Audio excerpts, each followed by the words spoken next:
to Amusement Warehouse Podcast. Today's guest, the guy who is the central nervous system for the amusement industry. If it's going on, this guy knows about it. Tommy Coughing. Tommy, welcome. Hi, Ron. How are you? I'm doing great. Doing great. Your name just comes up in like every conversation about the amusement industry. Talk to somebody, say, "Oh, I was talking to Tommy Coughing the other day," or "Tommy Coughing said this," or "Tommy Coughing thinks that." Oh, you're really plugged in, I would say. Well, I try to be. On top of it. Be in that position. Excuse me. No, man. I just started as a ride boy when I was about 8 years old, and never thought I'd be here.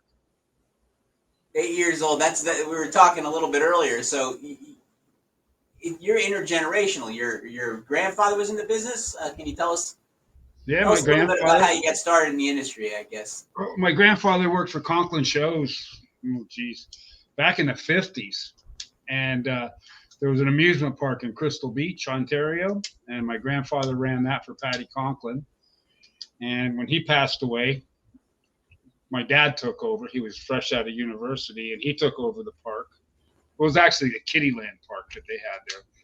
And my dad was there for, I don't know, I think I was 6 or 7 when we left there. And they went on what was called the Eastern Road Show in Ontario, which is now World's Finest Shows, owned by the Jameson family. And when I was about old enough to start moving equipment or working on it and helping out, I was like, no, I'm not going to bed. I'm going to help tear down. And I remember working on a tilt when I was a youngster, like 8 or 9 years old for sure, helping set up, tear down. And so we go back a long ways. And then my father worked for Jim Conklin when they took over, from Royal American, went out west. And, my dad he always told the press that he was born in a boxcar on his way to Calgary, which was always a comical thing. And then plus I grew up, Conklins lived right around the corner from us. So I grew up with Frank and Trish and Melissa. And Frank and I we talk on the phone every day, 2-3 times a day. And we go hunting together, and we hang out a lot. So that's kind of how long it's been. Good, and HVAC guy. You're in touch with Frank Conklin. Right. It's like being in touch with a lost alien somewhere from another planet. Yeah. Dropped off the face of the earth there. No, he's enjoying life. He's got a couple grandkids now. Actually, he's got 4 grandchildren, and he's living in Colorado pretty much all the time. And I think it's Eagle. Oh, he's in Colorado. I think he's in Florida for a while. Yeah, no, he still has property in Florida, but he's out there with the grandkids. That's where he wants to be, and I relate to that. Will he be calling in as a special guest any moment now? Oh yeah, he's. We'll get a lot of conversation there. So, see, one thing that has always interested me, and I don't know, where that is in your timeline of your life, but when Royal in Canada, the A circuit is everything. I mean, it's a huge. It's huge. And when Conklin got that from Royal, that must have just been a crazy big thing for the company. And actually, it was crazy because, like I told you, there was the Eastern Road Show part where my father was, and at that time he got promoted. When they got the A circuit, he got promoted to general manager, and the show couldn't have had, I'm going to say, 30 rides. And that winter of 1975 and 76, Conklin expanded like huge. And that year, we brought in, there was a lot of independents that came and played up north with us. Like Dwayne Steck came out west the first year. Wow. There was just a bunch of guys, like Capel came.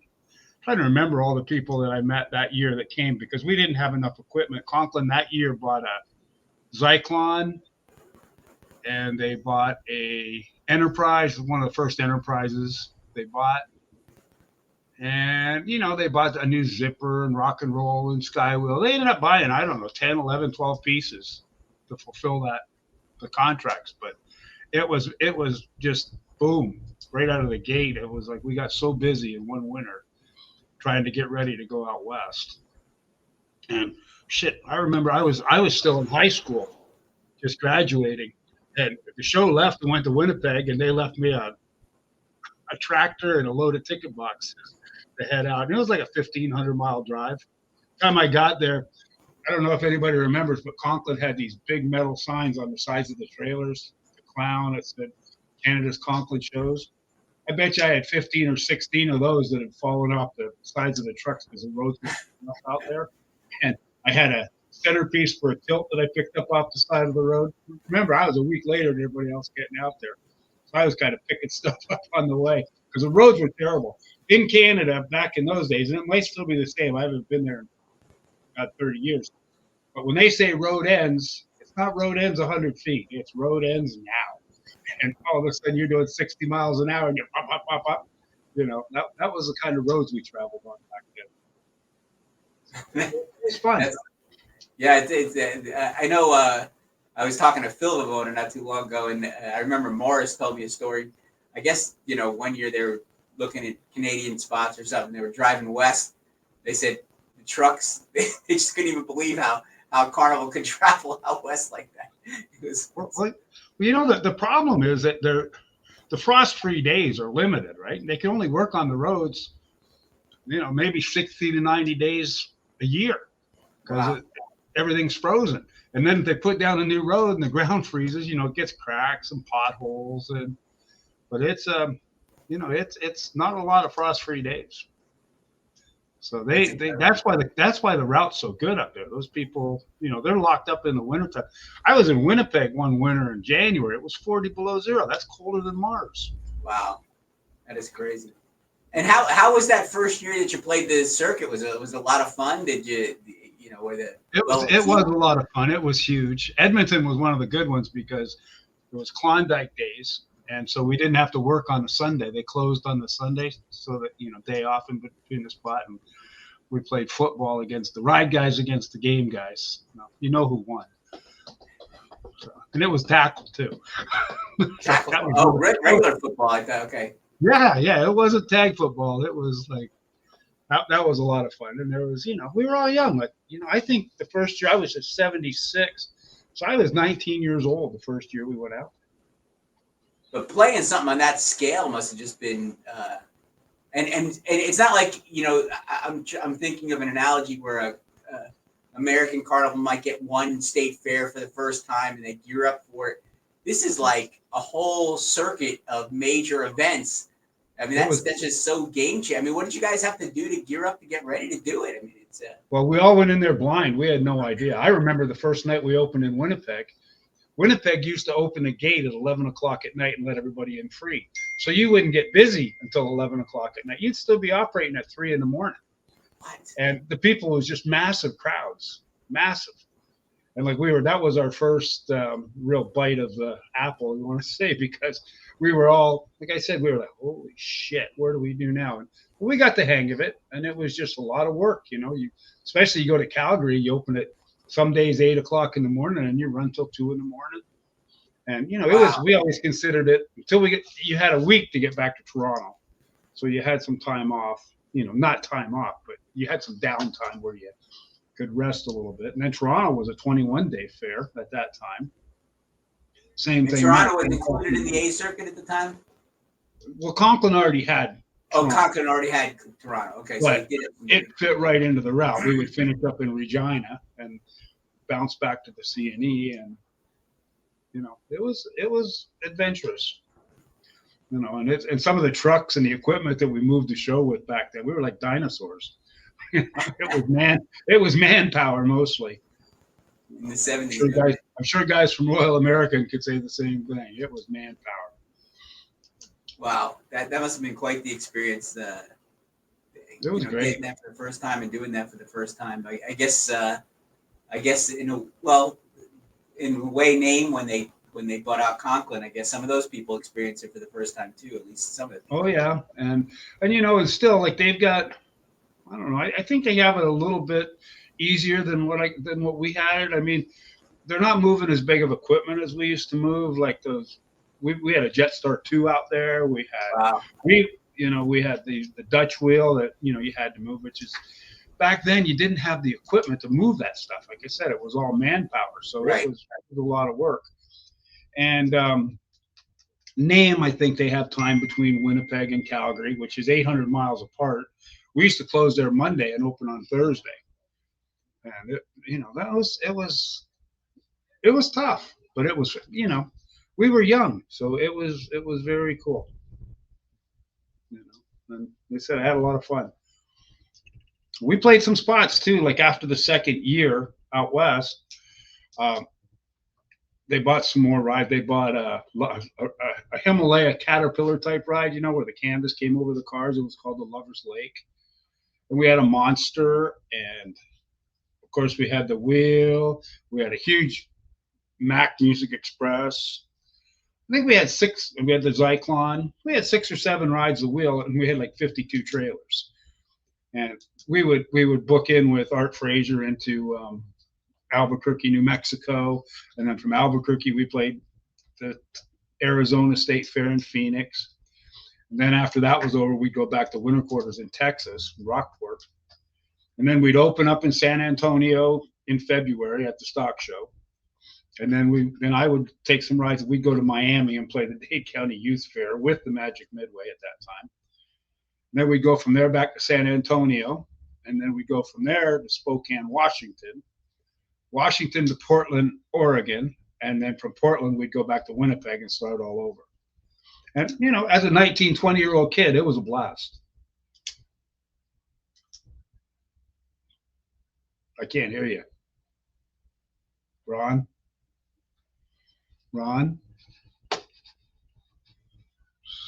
You're lost.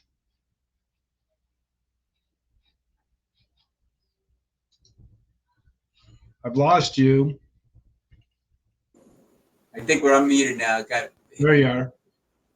Was there ever any doubt that you were going to be in the business, Tommy? That you're going to be? No, none at all. My mother used to get so mad at my dad because she wanted me to go to university and all this and that. And I knew what I wanted to do from the time I was 12 years old. This is what I wanted to do, and that's what I did. I wasn't getting out. My brother's in it too. My brother's kind of like the GM over on Drew Exposition. Oh, nice. He's moving the carnival. He's been there for, I don't know. I'd say this is his 4th year. But my dad, when he left Conklin, he went over with Fernandez in Hawaii, and he was there for like 10 years. And that's where my brother grew up. My brother's a lot younger than I am. But that's a nice gig. Yeah, I used to go over every Christmas and say, "Hey, I like it here." What's that big red thing in the sky? Sun.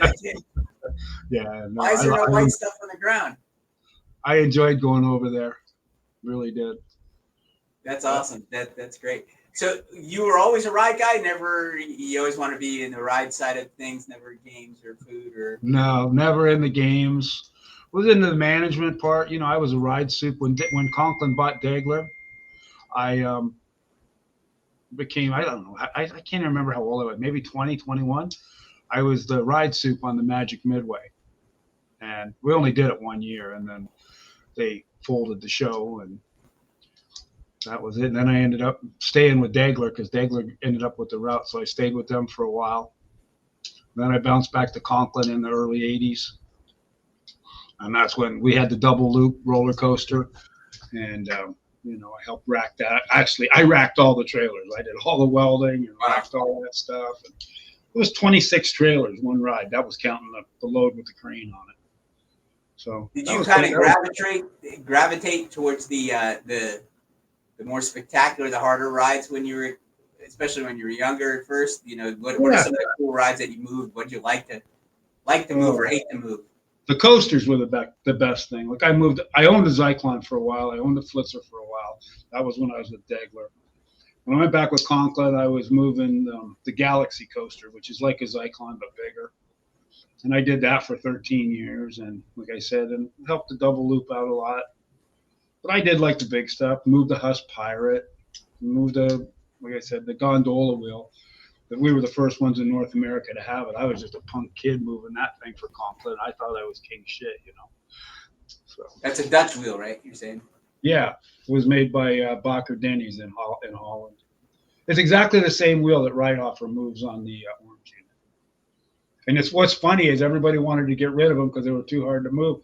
Now everybody's buying them again. They're buying the Lamborghinis, you know. That's true. The Lamberts and all those are But very again, popular. they have the equipment to do it these days. They've got the right cranes and the forklifts. And we didn't have that stuff because we didn't know what we were doing. We were all new to that world, you know. How long did it take you to set something like that up? We had a million guys probably to help you, right? Yeah, well, in Canada, they used to be lined up outside the gate. I used to hire like 20 extra helpers to set up the Galaxy. Wow. We could set it, you know, we'd start at 8 o'clock in the morning. We'd be finished by midnight generally. But, Really? but yeah, sometimes the track was very heavy. It was twice the weight of what these Cyclone coasters are. And I used to have like 6 guys on a piece of track. They looked like caterpillars. There were so many legs carrying a piece of track, you know. But they got the job done, and especially in Canada, because the natives used to come out, the Indian guys, and they weren't afraid of climbing. They were hard-working guys. You know, They had that guy in the double loop. I remember. I even remember that when they used to put that up like. John Copping, he was a good friend of mine. He moved to double loop. Passed away from cancer about, I think, 10 years ago now. Young guy too. He died in his young 50s, but he was a good guy. He walked that track so confidently. It was a little scary to watch. Yeah, did he ever? All those guys did. They were. I remember going up there one time. I had to weld some lights on the incline, and had to get underneath, and I had a rope and harness around me, and I had 2 guys holding my legs so I could lay up under there and weld the light bracket back on. You know, and you're looking down 100 feet, going, "Oh, what am I doing?" So That's incredible. I don't miss those days. Like the crazy stuff we did, I don't miss. Seems sentimentally you miss it a little bit though. Oh yeah. Like I'm telling you, it was a lot of fun, and I will say this: we were the first guys to do it. Conklin shows were the first ones to do it. You know, Royal American had some big stuff, but Conklin had the really big stuff, and they were always the first to do it. Yeah, they definitely were well known for that stuff. With you know, you're talking about your friend Frank. When did he take over, and what was his sort of? Was he ready? What was his philosophy? I think he bought the show from his dad in 1983. 83. I think that's when he bought it from his dad. Yeah, he was ready to take over. And I think his dad was ready to get out at that time too. His dad stayed involved in different ways. Yeah, Jim just died a couple of years ago, but he had I wrote it I think not too long ago for the magazine. He had a little carnival still going in Ontario called Sunnyside, which wasn't much. It was like a little rental deal and he had some guys working. And then he started a carnival museum in Brantford. He stayed pretty much active until the last couple. He dabbled to the very end. Scooter, I think, wrote the piece for you know in his honor, and he was involved till the very end, doing stuff, doing things. Yeah, he was. I talked to him for a long time, and after my dad passed away, Jim would call me a lot, see how I was doing. What was Frank's vision for the show? Was he started coming to America and doing all those things, the U.S.? He wanted to grow. It was good. And then, then he got married and had a couple of girls. He never had any sons. I think if he'd have had sons, he might have stuck around. but no, he doesn't talk about it much, but I know that he keeps busy. His daughter has a little food vending service where she plays all the local events in Colorado, and I call him the roadie because he's always fixing the trailers and moving them here and there. And he actually, and since he's been out there, he's made friends with Danny Brown, Steve Matfeld, and his daughter books in there when they're local. She goes and plays the little festivals, and Frank and Danny and Steve, they have lunch and they chit chat, and so it's a good gig for him.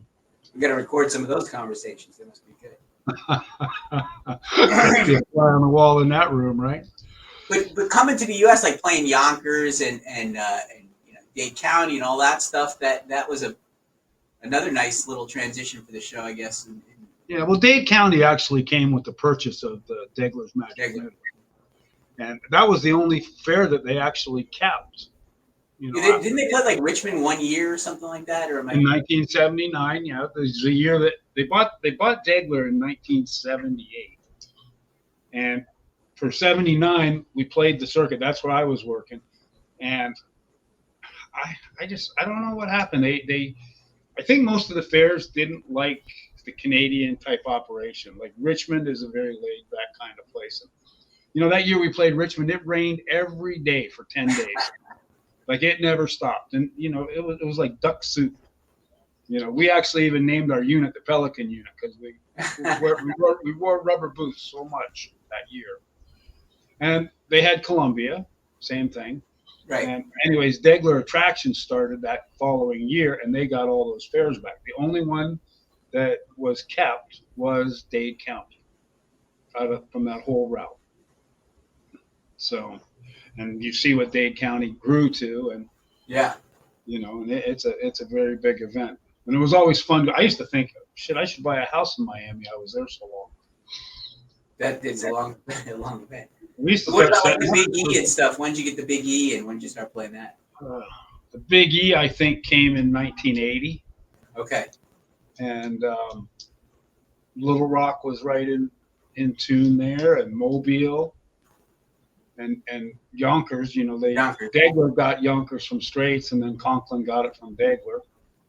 And Yonkers was actually a nice spring date, you know, on the way to Canada. Yeah. You know, you jump up because they played Belmont Racetrack there for a few years too. Really? Yeah, they did. They played Belmont, and then they went to Yonkers.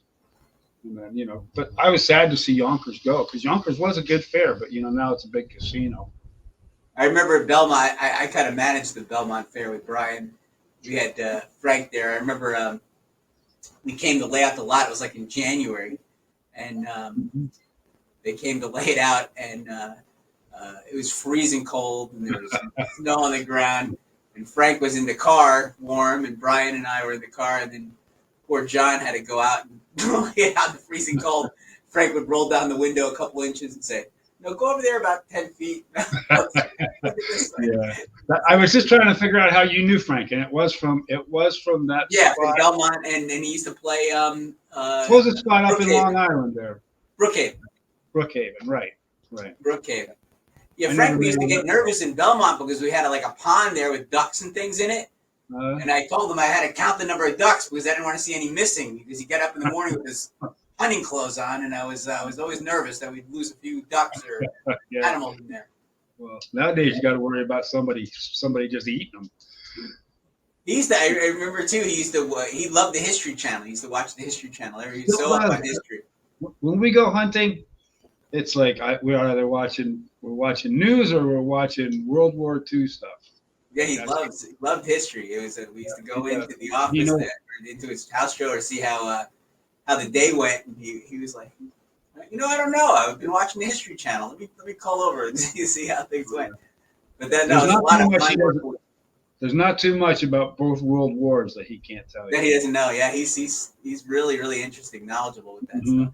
Yes, he's we had a good time though with the whole team there because they brought in the big slide. I think the slide was delivered to Brookhaven. Actually, that was the first spot I played, I believe. Yeah, the Cosmont slide. Yes, it was.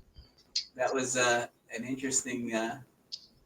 I remember Yonkers a couple times being freezing cold on Memorial Weekend too. It could definitely get cold in the spring, no question about it.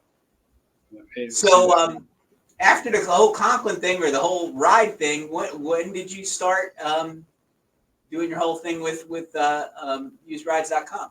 Well, I had a shop in West Palm Beach. Jimmy Lee and I'm sure you remember Jimmy Lee. I remember Jimmy Lee. I haven't heard that name in a long, long time. Yeah. Well, him and his wife had a fiberglass shop. They bought all those fiberglass molds from Roberts back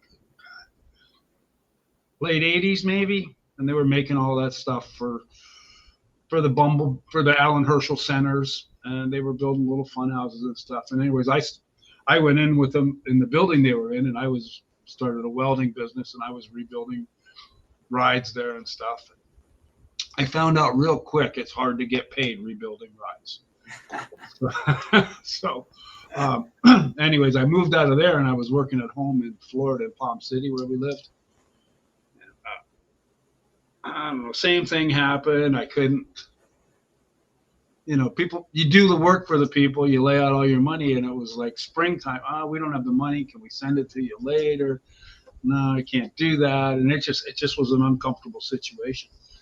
So Jerry Barber, who had Venture Rise at Sunbelt Capital, he had called me and asked me if I wanted to come up and sell used rides. And I said, I don't know. So anyways, I flew up, looked around. But, man, I like the South Carolina area. Greenville's real nice. And anyways, that's how I ended up here. And that was 25 years ago this month. Is that right? Seems like yesterday, but yeah, 25 years. It really does.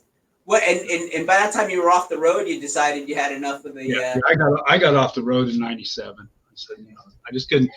I didn't want to do it anymore. The pay one price was killing me as an independent because I owned 4 rides of my own.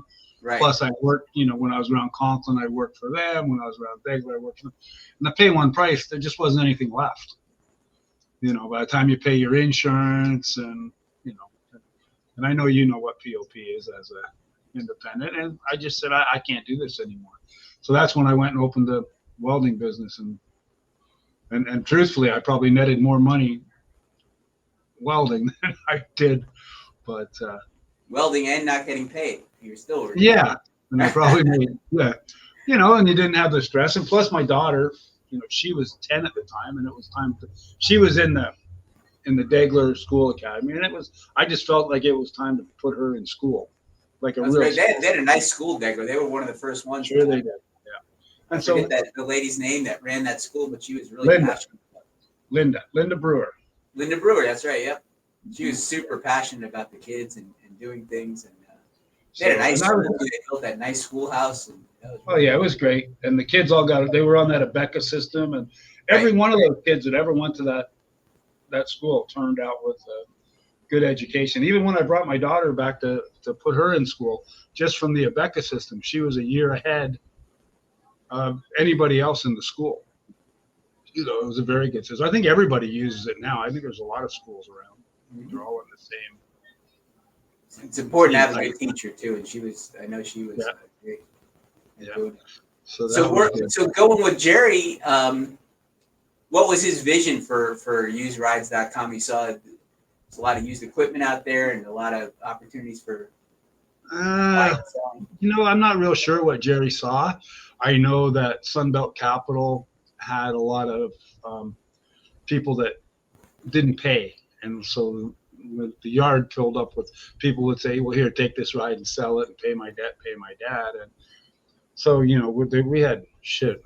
It was like the Walmart of carnival shopping here for a while. The yard was just full of equipment, and people used to come here every week and buy stuff, and and it just that lasted about 10 years, and then pretty much the bad debt went away, and we didn't need the yard anymore. And like a lot of the older equipment, like there was stuff there that we had a scrap guy come in, and we scrapped a lot of junk rides. They were beyond repair. Just send them to the scrap.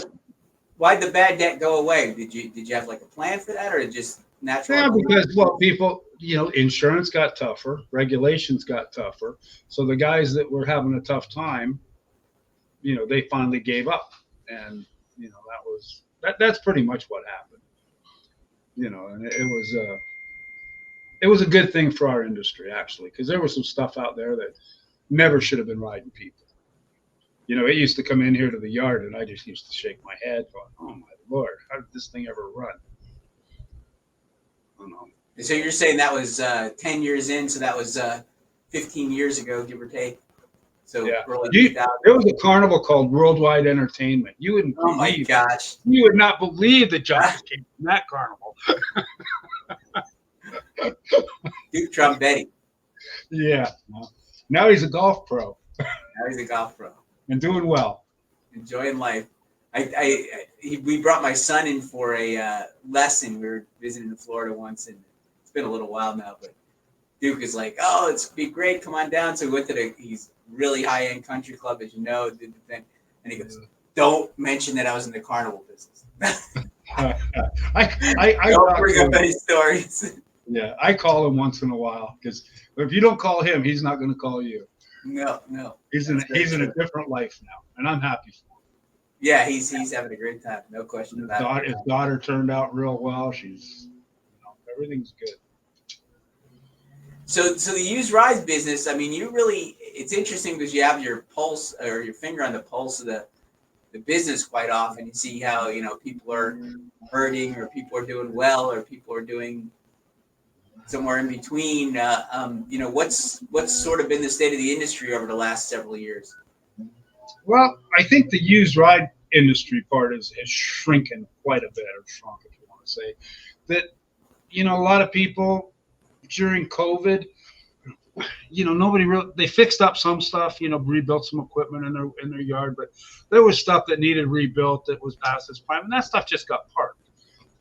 And then again, a lot of guys went out of business during COVID. They just didn't go back out. But the used equipment market shrunk considerably then because people got the gist of buying new rides because they didn't want to have to buy stuff that they had to work on before they could use it. And if they were selling something, in my opinion only, the stuff they were selling was garbage. Like if they didn't want it, they wanted somebody else to have that problem. Mm-hmm. Let's get rid of this because it needs money, it needs this. So the market actually just went away. Don't get me wrong, there was some good used stuff that was up, but it's pretty much gone. And the prices of everything have done, skyrocketed. It's incredible. Like a new Himalaya from Wisdom, I think is like $925,000. A zipper, if you want a zipper, it's probably $1 million. Wow. So and some of these manufacturers you can't even get parts from. They're back ordered because of the supply chain, and plus a lot of these places have no help. I think COVID put a hurting on the manufacturing industry for carnival rides in this country, because a lot of the guys that worked in these factories, I think they were in their 50s or late 50s. COVID hit, they closed. The younger guys that they were training that were working in the factory, I don't think they came back to work after COVID. So, if you can imagine, I think some of these companies might have had over 100 employees before COVID, and now they're down to 25 or 30 employees. It's hard to get stuff out the door, if you're waiting on parts. So I think a combination of things really hurt the used market. Yeah, because you think with the delay in new rides coming, that there'd be a big demand for used equipment. But like you were saying, junk it was tough to buy and people didn't want to. But I guess if you had a solid used ride that was in good shape, it would go real quick. It sold very quickly, and that's true right now. If there's something that comes on the market and who had the ride and it was well taken care of, it goes quick. It'll be gone in a day or two. But then most people know, and a lot of this stuff is aged out. You think about some of these chance rides, like they were built in the 70s. Yeah. That was 50 years ago. Wow. I remember when I started working here 25 years ago, and I was thinking, the ride was built in the 80s. It's still good. And now it's like, man, you get something that was built in 99 and you go, geez, that's 25 years old. How has that changed, like, your approach, though, to, like, userides.com? Like, how have you shifted to keep your business going and moving? Well, we're also in the finance business. Yeah. Sterling Financial is a big part of used rides. That's where it stands, because our main business was financing, not selling used rides.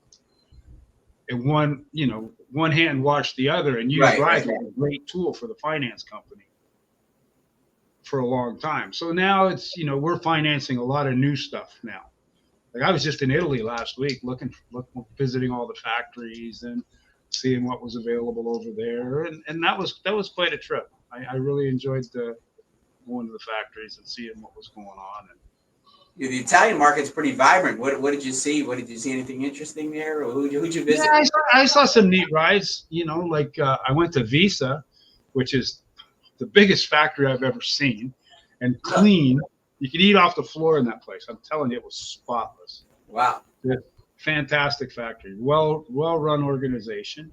Italia Resina. They're the ones that build all the trains. Like, used to be now they're circus trains and trucks. Very nice people. We went.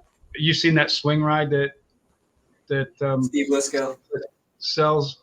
I went to that factory, and that guy's a really good builder, and he's actually building Steve a couple roundups right now that'll be ready sometime in late August to come over here.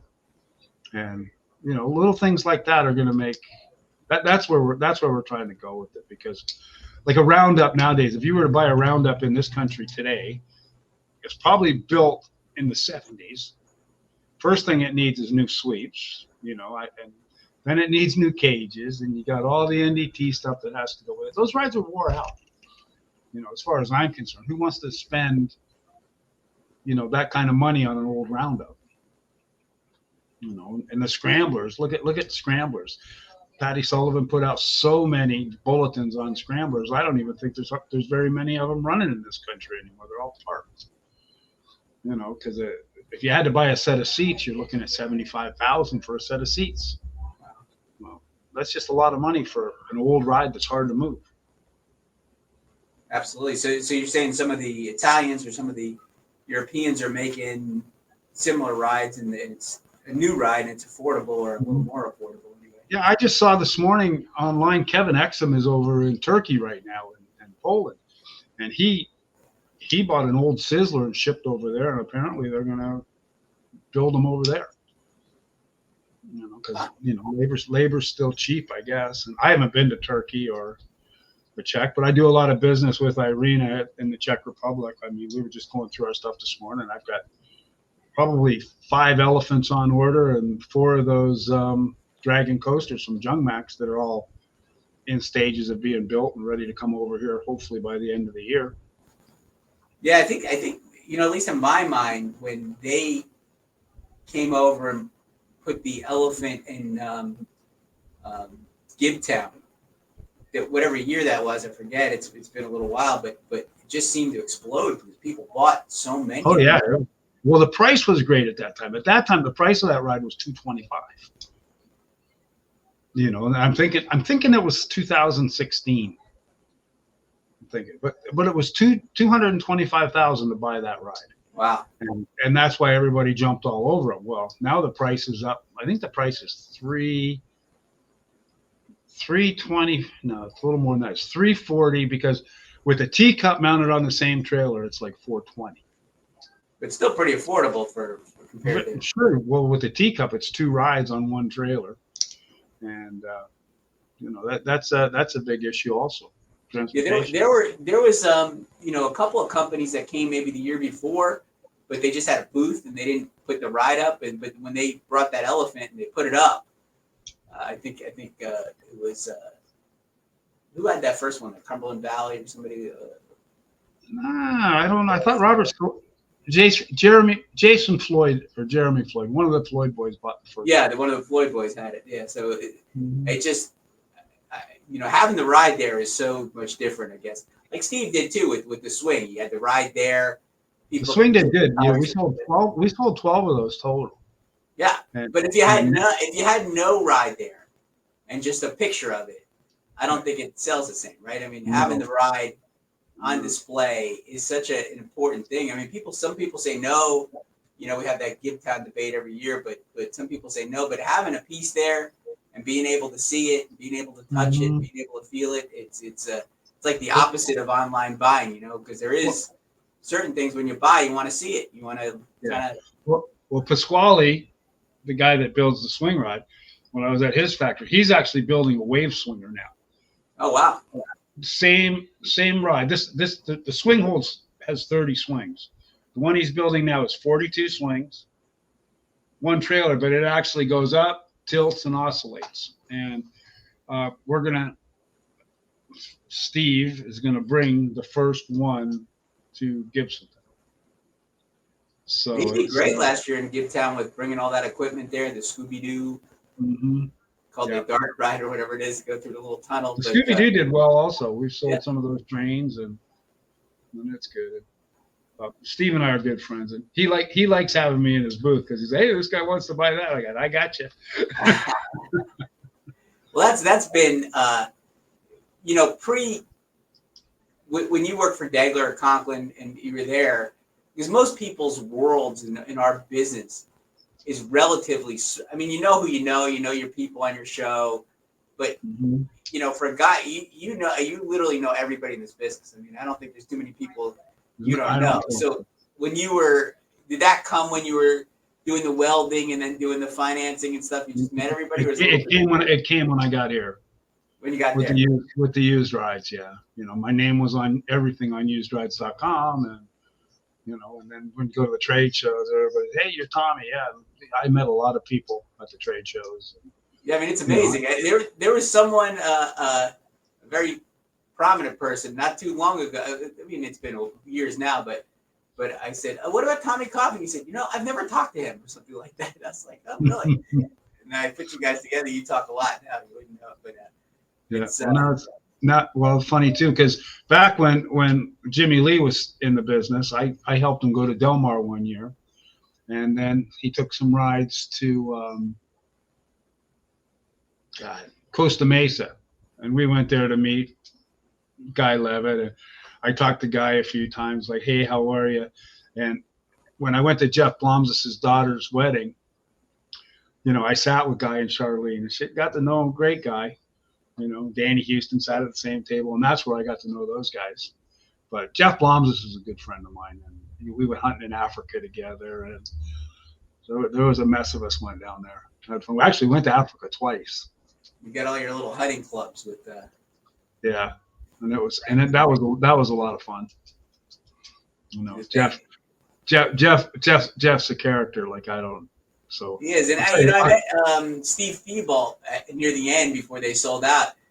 But he's a real smart guy too. I mean, Jeff was always the face of Blom's and Thibault, but I met Steve and I talked to him for quite a while. He was a real interesting guy to talk to. He's a real smart guy. It's like Jeff's always messing with people. Like Jeff's MO was always mess with somebody. So before we went to Africa, he told the whole group, oh, Coughing, he's scared to death of snakes, which not scared of snakes. I just hate snakes. Okay, like I just hate snakes. So everybody people I didn't even know from this group were calling me up, hey, I hear you're afraid of snakes. And I'm like, huh? Well, I'm like, all right, I'm going to get you, Peckerhead. So when we first get to Africa, I'm like, this is kind of a thing. So whoever gets the first kill, like, shoots the first animal over there, they take the guides and cut the balls off. And anyways, when you get back to camp at night, they put them in a glass of vodka. And the guy that gets the first kill has to drink the vodka. Okay. So this was like all themed. They're all schemed up by Jeff, So Frank, of course, shot the first animal. So, it was a big laugh because this is. So anyways, I said, I'm going to get this friggin' Jeff. So I got them out of the glass and I put them in a freezer. Put them in a baggie after they were froze, and I snuck into Jeff's hut. I put him in his bed, so under the covers. So anyway, when he got in bed, it was cold. He thought it was a snake, so he jumps out of bed and comes running out of there. I said, "See, I got you." So I got him good for the first day. He didn't talk to me. He was just rah rah rah. You son of a bitch. And that I forget who was telling me. It might have been Frank or somebody, but it works like a menu, like you have to pay by what animal you kill or something like that? Well, you get so many. It's, like there's an antelope hunt where it's included in the price of the antelope hunt. But if you want to shoot in a hunt for a lion, you have to pay X amount of dollars. Or if you want a giraffe, and like rhinos, you can't kill. They call it a green hunt. And they just, you dart it and get your picture taken. And they only let you dart one rhino. One particular rhino can get darted one time a year, and you have to have the vet with you and all that. And Jeff did that, and he thought that was pretty funny. He darted one. Another big hunter is John Richardson. Yeah, John was a big hunter. He had more trophies than anybody I ever met in my life. He used to have all those pictures in his. He's another one that played Brookhaven, and then he had pictures all in his office of all his. He's standing with his gun next to this animal and that animal. We were there with, and it's kind of the New York attitude, but Brian Schumann, who owned those fairs up north, and his wife Patrice was there. And Patrice was looking at all the pictures on John's wall and admiring all the animals. And she goes, how did you get them to lay so still? I thought John was gonna fall out of his chair laughing, and he's not a guy. He's like his emotions are very thin there. So, but he laughed like I never saw him laugh before. It was hysterical. Yeah, if you can get John to smile, that had to be funny. Yes, I used to say because I'd work with him and I couldn't tell if he's like happy or sad. I was like, John, if you're happy, hold up one finger, and if you're sad, hold up two fingers, so I know what you're feeling. I can only imagine a conversation with him and Frank Conklin. Yeah, exactly. And that, and I can think of a couple others that too. Yeah, Frank. I remember Frank was, I think Dominic Favone and somebody else was walking around. I think it was Dade County Youth Fair. They said something else. They said, "Now, Frank's not going to say two words to you the whole time they go around the thing." Dominic, it's like, or somebody, whoever else was with them was like, "You're right. He didn't say anything." I think Dominic knew him a little more well. When we were kids, like I'm talking, pre 16 years old. I mean, we were friends, like we always hung together and whatever. Yeah. But conversations were limited. Even then he didn't speak. Oh yeah, no, it was just he had a girlfriend, I had a girlfriend. Actually, he dated my sister for quite a while, and so he was always at the house, and but he same thing, man. A few words his whole life. Oh, but if he gets on a subject he likes, he can really have a big conversation. He's very interesting too, and his wealth of knowledge and history and stuff like that's really fascinating. If you can get him. Well, nowadays, if you want to, you start talking about grandkids, and he'll chime right up. We're having a special Amusement Warehouse grandkid episode coming up. Maybe he'll. Are you really? Maybe he'll do that. So what do you think of the future of the industry? How are things looking? Are the carnivals looking good? People say we lost a lot of carnivals during the pandemic. Is that necessarily true that we have a net loss? Because I don't know. I know we lost. I think the loss was the guys that were just hanging on anyways. Right. Getting ready to retire. I know a couple like up in Connecticut that they were going to retire in 3 years, but they just kind of moved it up a little bit or something like that. The ones that were strong and did everything right, they're still here and they're still going to be here.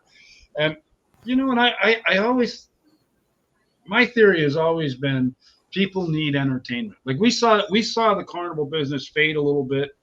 I'm going to say in the 90s because they were building all these malls, they had all the interactive stuff. Yeah, there was more entertainment than just going to the carnival. Jeff Blom used to say the casinos were hurting. The casinos, but I don't think amusement parks have ever hurt the carnival industry. I don't believe they have. I mean, shit, people still work around Orlando and jam pack. Absolutely, yeah, and do well. It's the same in Tampa, the state fair. That it's all good. Richmond, Virginia, right? Richmond, Virginia, the Virginia State Fair is right across the street from Six Flags. Yep. The fair still does very, very well. Very well.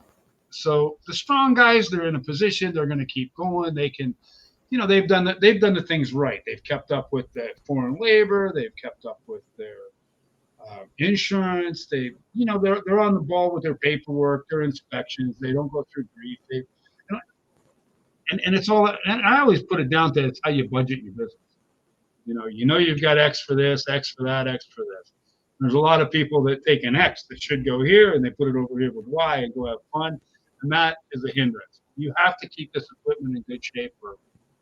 You have to put money back into it. You just have to. But we've had quite a few carnivals start up too since the pandemic, or small. There's a few little guys that have started up. There's a carnival up in I believe it's Iowa. Scott Amusements, Rob Scott and his brother up there. They got a little show, but they love the business, and I don't know what they did before, but I see them in Gibtown, and Rob, he's I joined the OABA. He really enjoys it. He likes the crowd and nice people. People. And you can see it too but like in Gibtown with is it AMD? Is it manufacturer in Iowa or someplace there? ADM. Yeah. I was transposing it.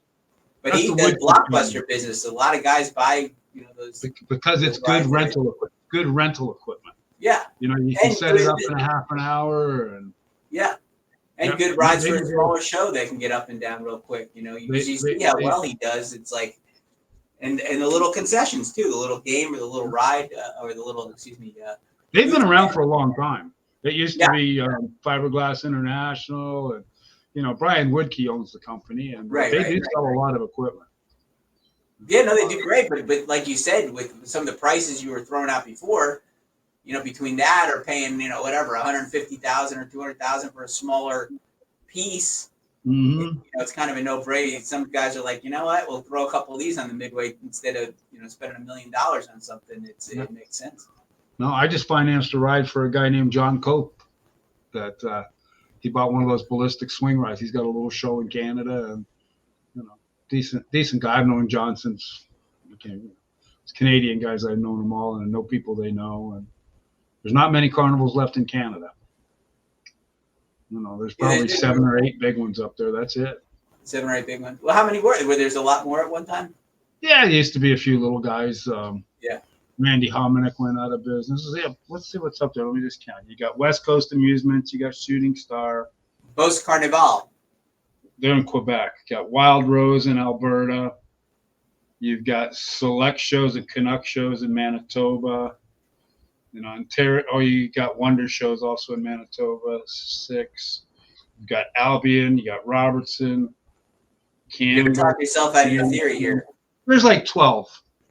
That's a lot of carnivals for Canada. I mean, yeah. There's like 12.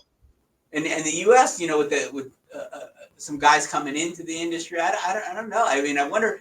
You hear these some people say, oh, COVID thinned out the business. There's a lot less shows now operating than there were. I don't know. I don't see it that starkly anyway, unless I'm out of my mind. Well, I do think there's a lot less because, I had customers a few years ago from Nebraska and Kansas, even in Iowa. And I'm going back a few years, but these guys were people, community people, that they couldn't get a carnival because the carnivals were disappearing in their area. These guys would actually buy some of that I sold a lot of the old equipment that was here to them, and they would take it, and they only play a 5 or 6 day fair, but the community would get involved with rebuilding the ride. You had the machine shop, you had the welding shop, you had the electricians, and they actually bought a lot of stuff back then. And I believe they're still cooking, but they're not portable guys, because those little portable guys that used to work those areas, they disappeared.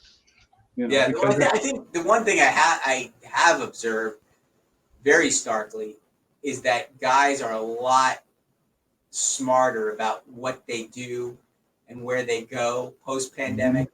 Guys used to go, oh yeah, we'll try this, or we'll jump over there, or we'll go over here. And it's anecdotal, but I see a lot of guys go, we're not going to take that chance this time. We're not going to do this. Yeah. We're not going to go there unless we get a guarantee. That. Well, the guarantee thing's great, but you think about it. You got a fair, and I'm not going to mention any names, but they'll tell a carnival, oh, we grossed $400,000 last year, in 5 days. Well, and your experience in the carnival business back when you had worldwide, you must have gone through the same thing. And you go there with your whole carnival, and turns out the gross is like $80,000. Yeah, exactly. And what's left? But I mean, it's like, okay.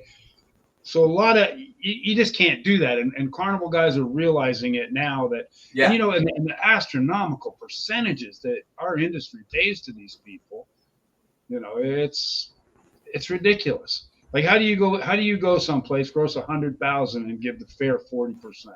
Yeah, no, you can't. You can't do it. Guys, they're getting smarter. I even seen some bigger fairs, not to mention any names that people that I work with or know, that have lowered some contracts, or at least, gotten rid of some of the quote unquote extras, where they have to help pay for this or help pay for that. Because, the percentage is one thing, but then sometimes like, oh, give us a few bucks for improvements, or give us a few bucks for security, or give us a few, the fairs got to step up too. And the fairs realize that they want quality. It's not just quantity of rides. Like, they want quality. They need somebody that's as a good operator. They're not going to have breakdowns, and God forbid they're not going to have accidents. Yeah. And if a fair wants that kind of a carnival, then they got to give these guys a break, because we all know who the great professionals in this industry are and the way that they operate, and they're a safe company. We know that. But, the fair's actually got to give them a break, especially with the economy the way it is and the cost of fuel. They need to cut them some slack, and I think a lot of them are cutting them some slack. Yeah, and I think some fairs have to be less, I'm going to use a word that might be a little controversial, but lazy, in the sense that they need to do more to bring people there and not just kind of sit back and say, well, the carnival will bring everybody in. They need to have the entertainment. They need to have their gate admission needs to be justified. If I never rode a ride, my gate admission, I should have enough fun just from doing whatever it is that they have at the fair without riding a ride, because that's what the gate admission should justify. But, for a while it was like they were slacking on, some of these smaller fairs or some of these county fairs were slacking on their entertainment. It was just, it was basically a cover charge to go on the carnival, which is, that's it. And the cover, and what's in there, nothing. Right. It's a big thing. It's not a part. These fairs want to look at it like it's a partnership, but they don't give their 50% worth. Yeah, there are definitely a lot of fairs that way. We used to have a county fair we played back in the day. They literally, they charge whatever, $6 or $7 or $8 to get in. They had a puppet show. That was what they had for entertainment. It was free from the local church. And that was all they had. And they were like, you need to bring another ride, or you need to do something else. Or what are your goals for next year? I said, our goals are to lower the per capita ride spending, because I want you to bring more people that don't go on the rides, because you have something here that they're coming to see, on its own. But what are you going to do? Barry Jameson's favorite story is and actually I was at a fair that I played as a kid on the Eastern Roadshow, and I went to visit Barry in Ontario, and and we're talking, and the fair manager comes over to him, and I'm standing there, and he says, "What new ride you got for me this year?" And Barry just kind of grumbles, and him and I did the cordial thing with the fair manager. Barry looks over and he says, "These guys haven't even painted an effing barn in 30 years, and they want to know what I'm bringing them new." Exactly. Exactly. I was with Phil Vivona actually one time down in Charleston. We were eating at a restaurant, and I just started the business, and the owner of the restaurant came up to him and said, "Hey, do you have some passes, Phil?" And he said, "No, I don't think I have any on me." And I knew he did. And so when she left, I said, "Why'd you do that?" She goes, "I've been eating at this restaurant for 10 years, and she never gave me 5 cents off the bill, but she comes and asks me for tickets all the time." So it's exactly. It's crazy. And I feel funny when the carnival comes around here. My grandkids will want to go, or my nieces and nephews, and I usually ask, but they're happy to give it to you. They really. Yeah, I usually call. Like Morris Vivona plays around here. Morris is a great friend of mine. And Dominic plays around here. Drew plays around here. They always take care of my family, and they take care of my nieces and nephews, which is great, And so we only got like a minute left, Tommy. Anything you want to add about the industry before we sign off? It's been fascinating talking to you as always. No, the only thing I'm going to tell you is how good you look, man. Like you have lost weight, and I think you look awesome. I'm not hitting on you or anything. It sounds like wrong with that. As Seinfeld will say, but you look good. Appreciate it. My daughter got married in September, so I had to really get ready to get into the tux there, get into the suit and everything. Well, that's great. That's awesome. Well, I'm glad things are going well. Please say hi to everybody there in South Carolina for us, and we hope you'll come back soon. Don't just call me when you want to talk to me on a podcast. You can call once in a while and say, "Hey, how you doing?" Absolutely. Well, I don't buy much anymore, so it's we go back a ways, Ron. We go back 25. We do, buddy. We do. So. Great talking to you. Thank you so much, and thanks for the your life's mission should be convincing Frank to come on. I'll make that my life's mission, and I'll croak tomorrow trying to do it. Tell him it's a hunting/history podcast. I'll tell him it's Ron Weber, and then I'll see what he says. Well, thanks a lot, buddy. I appreciate it. Tell Jerry and everybody we said hi, and we'll talk to you soon. All right, man. Take care. Thanks a lot. Bye-bye. Bye.